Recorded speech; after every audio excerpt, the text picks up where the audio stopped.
Here's our motivational interviewing protocol for counseling someone for tobacco cessation. And this protocol is organized by the 4 processes of motivational interviewing. You begin the conversation with engaging, and here are some suggestions for what to say.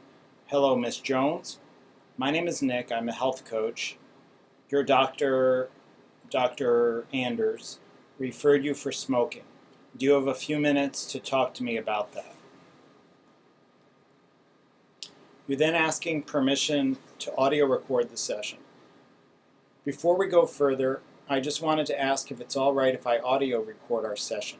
This will only be shared with my trainer so he can give me feedback so I can be a better coach, and it will help me review what we covered so I can prepare if you want to follow up. You're then moving to focusing. Suggestion for what to say. What's a typical day like for you when it comes to your smoking? This is an open question, and you would follow it with reflections. And you're exploring what a person's current use of tobacco, how it fits into their life currently. You're then transitioning to evoking. The suggestions for what to say are to start with what the person likes about their smoking, and to reflect what information they share with you, and then to ask what they don't like about their smoking. So at this point, you've collected their thoughts about smoking, both the pros and cons, and you can provide a summary where you're highlighting and emphasizing their reasons for not liking smoking.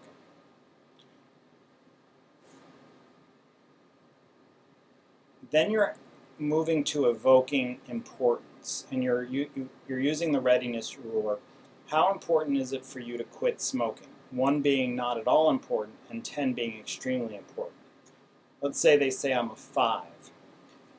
You're going to follow up with a question that asks, why are you at a 5 and not at a 3 or a 2? And you're listening for them to give you the reasons for it being important, and you're reflecting what they've told you. You're then asking, how confident are you that if you did decide to stop smoking, you would be successful? 1 being not at all confident and 10 being extremely confident. Let's say they give you a 7. You're asking, why are you at a 7 and not at a 5 or not at a 6?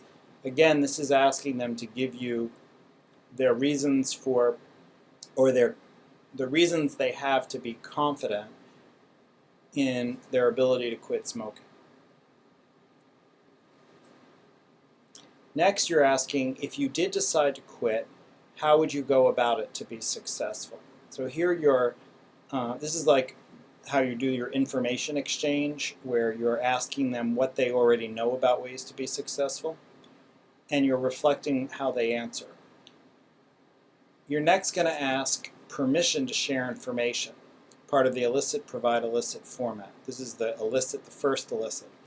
Would it be okay if I shared with you some things that have worked for others? You're then going to present the brochure that you'll have that has information that's useful for people who are interested in quitting smoking.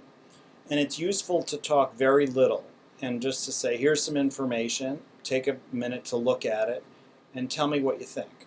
So you're, instead of reading out the brochure to them, asking them to find what they find applicable or helpful, and then asking them to share with you what they have learned,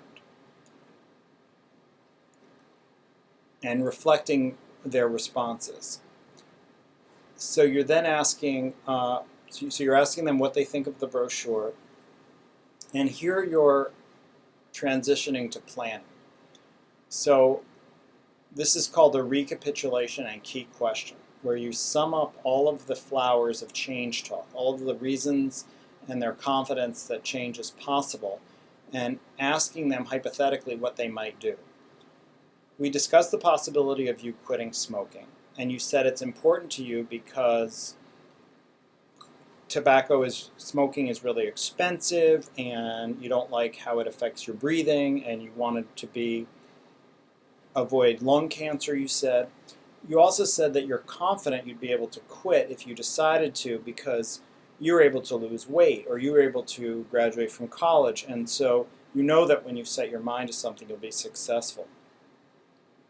And you think you'll be successful if you use a nicotine patch. So here you're bringing in what their ideas were for how they would be successful and what suggestions they found applicable in the brochure. And here's so that was your recapitulation, your summary of their reasons for change, their confidence in change, and their ideas of how change would be possible. And you're asking now this key question. Now, after all we discussed, what do you think you might do? So at this point, they might not be ready to take a first step. But if they are, you then get into the work of planning. And you can ask and help them identify a first step. What's the first step you plan to take? And identify a timeline for when they would plan to take it.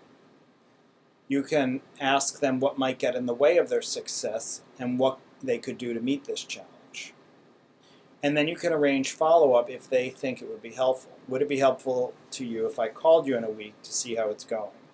You're thinking about the SMART goal mnemonic, how to make the goal specific, measurable, attainable, relevant, and time-bound. And most importantly, what you're doing is giving them the opportunity to express their intentions to another person, which in itself increases the likelihood of them actually acting on their plan.